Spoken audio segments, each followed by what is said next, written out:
Good morning, investors. You are now on KleverStock with me, Ainunjaria, serving you the latest morning bell updates.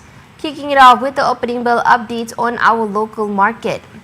Bursa Malaysia opened lower on Thursday, tracking overnight Wall Street's mixed close, with traders locking in profits after the United States Federal Reserve's Fed expected rate cut and outlook for more adjustments. At 9:10 a.m., the IPM KLCI slipped 10.81 points to 1,600.89 from Wednesday's close of 1,611.70. The index opened 4.84 points weaker at 1,606.86. Now on the broader market, gainers led decliners 163 to 155, while 303 counters were unchanged, with 2,015 untraded and 7 suspended. Turnover stood at 133.86 million units, worth 89.66 million ringgit. Now moving on to local currency updates. The ringgit opened lower against the US dollar on Thursday as the greenback strengthened following the US Federal Reserve's Fed decision to cut its benchmark interest rate by 25 basis points. At 8 a.m., the local note eased to 4.1943 or 4.1988 from Wednesday's close of 4.1860 or 4.1900. Bank Muamalat Malaysia Berhad Chief Economist Dr. Muhammad Afzanizam Abdul Rashid said there may be profit-taking in emerging market currencies, including the ringgit, after the US dollar index gained 0.25% to 96.873 points. He noted that the ringgit appreciated 0.35% to close at 4 ringgit and 18 cents against the US dollar on Wednesday. He said the US dollar ringgit is likely to hover between 4 ringgit and 19 cents and 4 ringgit and 20 cents as the Fed signaled that its rate cuts will be gradual. The Fed lowered its benchmark interest rate at the September meeting on Wednesday, its first cut since December 2024, and indicated that further reductions are likely before year-end. At the opening, the ringgit traded mostly lower against a basket of major currencies except for the Japanese yen. It strengthened against the yen at 2.8522 or 2.8585, but weakened to 5.7156 or 5.7217 against the British pound, and was slightly lower vis-a-vis the euro to 4.9589 or 4.9642. Against ASEAN currencies, the local note was mostly lower except for the Thai baht. It strengthened against the Thai baht at 13.1826 or 13.2050. It fell to 3.2822 or 3.2860 against the Singapore dollar, depreciated to 255.1 or 255.5 versus the Indonesian rupiah, and slipped against the Philippine peso at 7.37 or 7.38. Continuing with some local economy updates. Malaysia is expected to continue its modest fiscal consolidation in the 2026 national budget despite mounting external headwinds. OCBC expects the fiscal deficit to narrow to between 3.4% and 3.6% of gross domestic product GDP in 2026, compared with an estimated 3.8% in 2025. The projection is underpinned by resilient revenue growth and a continued focus on operational spending. OCBC senior ASEAN economist Lavanya Ventakeshwaran said solid tax revenue collections and subsidy rationalizations have allowed the fiscal deficit to narrow to 3.7% of GDP on a 12-month rolling sum basis as of July 2025. She added there is a chance that the 2025 fiscal deficit could undershoot the target, but this will be known only in the fourth quarter once the mechanism of RON 95 rationalization is clearer. The RON 95 announcement is expected at the end of this month. The timeline for the reform was delayed from mid-2025. There's another subsidy rationalization in the pipeline to further the fiscal consolidation agenda. The government did press ahead with water tariff rationalization, Pentekshwaran said. Effective of September 1, the water tariffs for high-consuming households and industrial consumers have risen anywhere between 22% and 33%, while the tariff rate for low-use domestic household remains unchanged.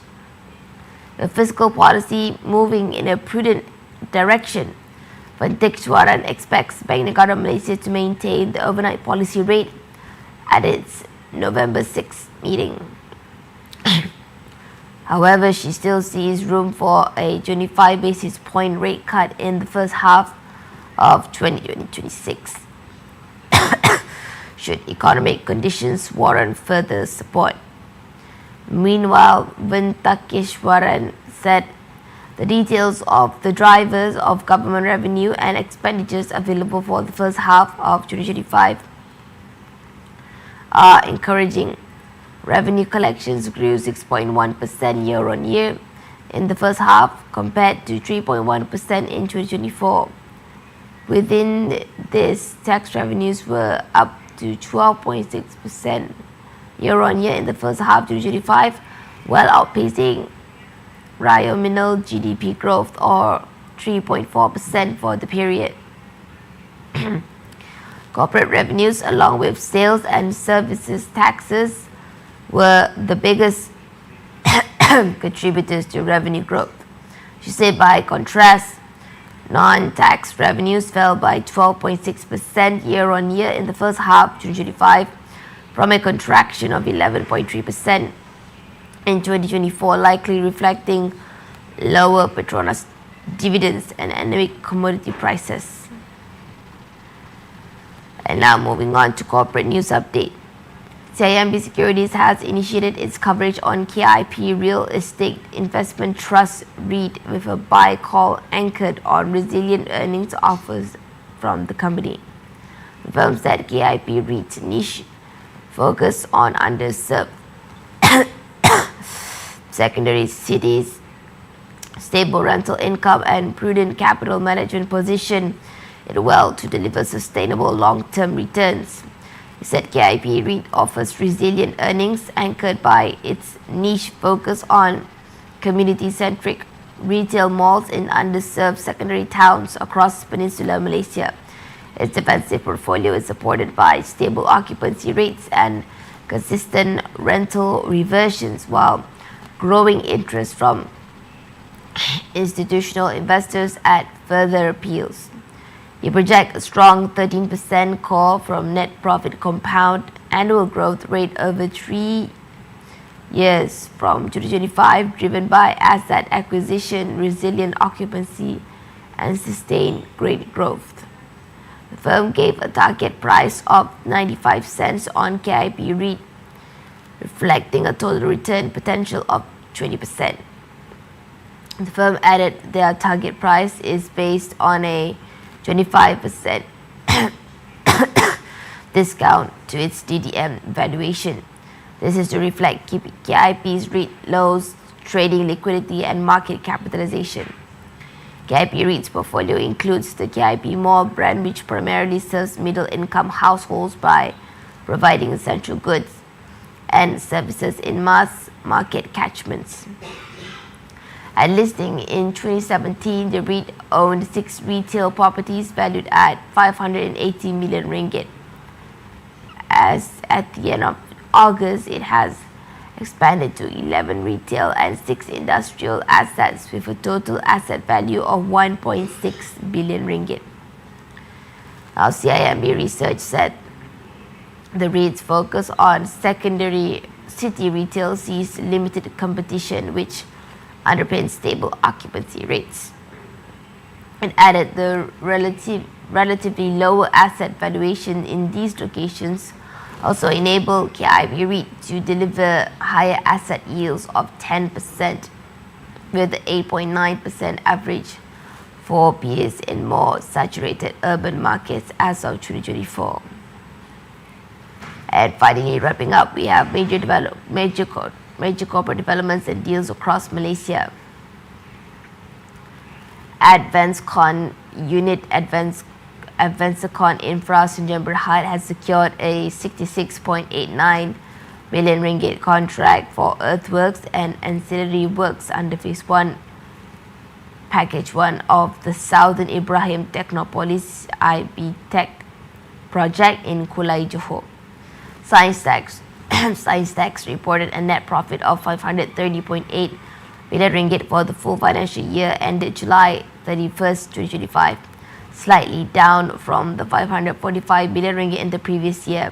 However, the group's revenue reached a new high of 4.52 billion ringgit for the financial year 2025, up from 4.48 billion ringgit in the financial year 2024.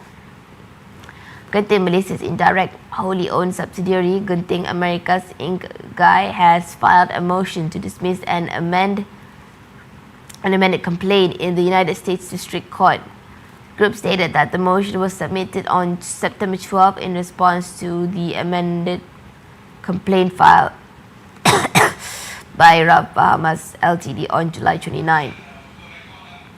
And next, Resistec has secured a contract valued at $3.93 million from the Phnom Penh Water Supply Authority in Cambodia for the provision of high-density polyethylene HDPE pipes and fittings.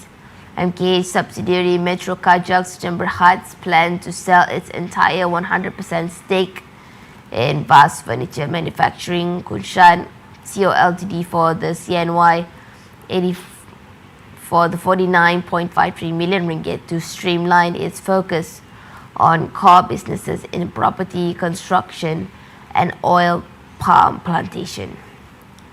Now that's a wrap for Morning Bell Updates with me, Ainun Jaria, on KleverStock. Thank you for choosing us, investors. Stay tuned for the next live coming soon.